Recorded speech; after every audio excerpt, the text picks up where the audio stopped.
नमस्कार। राजेश की बात में आपका स्वागत है। आज हम लोग भारतीय न्याय संहिता की धारा 3 साधारण अपवाद के बारे में चर्चा करेंगे। साधारण स्पष्टीकरण में उपधारा 1 इस संहिता में सर्वत्र अपराध की प्रत्येक परिभाषा, प्रत्येक दांडिक उपबंध और प्रत्येक ऐसी परिभाषा या दांडिक उपबंध का प्रत्येक दृष्टांत साधारण अपवाद शीर्षक वाले अध्याय में अंतर्विष्ट अपवादों के अध्ययन समझा जाएगा, चाहे उन अपवादों को ऐसी परिभाषा, दांडिक उपबंध या दृष्टांत में दोहराया न गया हो। दृष्टांत खंड क इस संहिता की वे धाराएं जिनमें अपराधों की परिभाषाएं अंतर्विष्ट हैं, यह अभिव्यक्त नहीं कराती कि 7 वर्ष से कम आयु का शिशु ऐसे अपराध नहीं कर सकता है, किंतु परिभाषाएं उस साधारण अपवाद के अध्ययन समझी जानी है जिसमें यह उपबंधित है कि कोई बात जो 7 वर्ष से कम आयु के शिशु के द्वारा की जाती है अपराध नहीं है। खंड ख क एक पुलिस अधिकारी वारंट के बिना यह को जिसने हत्या की है गिरफ्तार कर लेता है। यहाँ क सदोष परिरोध के अपराध का दोषी नहीं है, क्योंकि वह यह को गिरफ्तार करने के लिए विधि द्वारा आबद्ध था और इसलिए यह मामला उस साधारण अपवाद के अंतर्गत आता है जिसमें यह उपबंधित है कि कोई बात अपराध नहीं है जो किसी ऐसे व्यक्ति द्वारा की जाए जो उसे करने के लिए विधि द्वारा आबद्ध हो।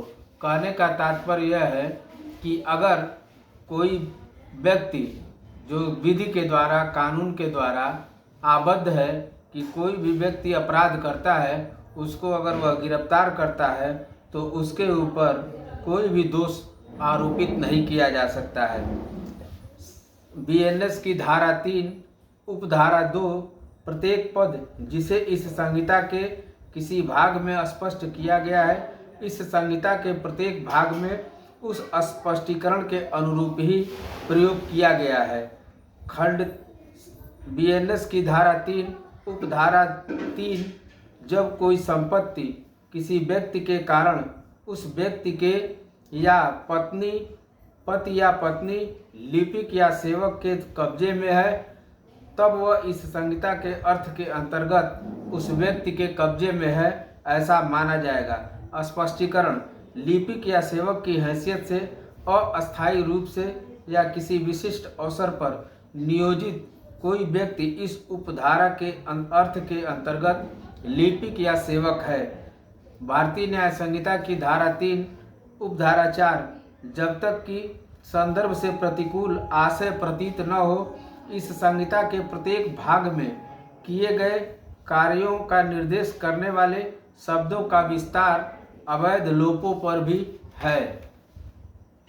भारतीय न्याय संहिता की धारा 3 उपधारा 5 यह कहती है कि जब कोई अपराध कार्य कई व्यक्तियों द्वारा अपने सबके सामान्य आशय को अग्रसर करने में किया जाता है, तब ऐसे व्यक्तियों में से प्रत्येक व्यक्ति उस कार्य के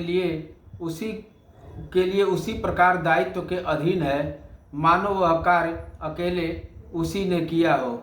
कहने का तात्पर्य यह है कि अगर कई व्यक्तियों ने मिल करके कोई एक अपराध कारित किया है तो प्रत्येक व्यक्ति उसी अपराध के अधीन आएगा, जैसे मानो उस अपराध को अकेले भी किया होता।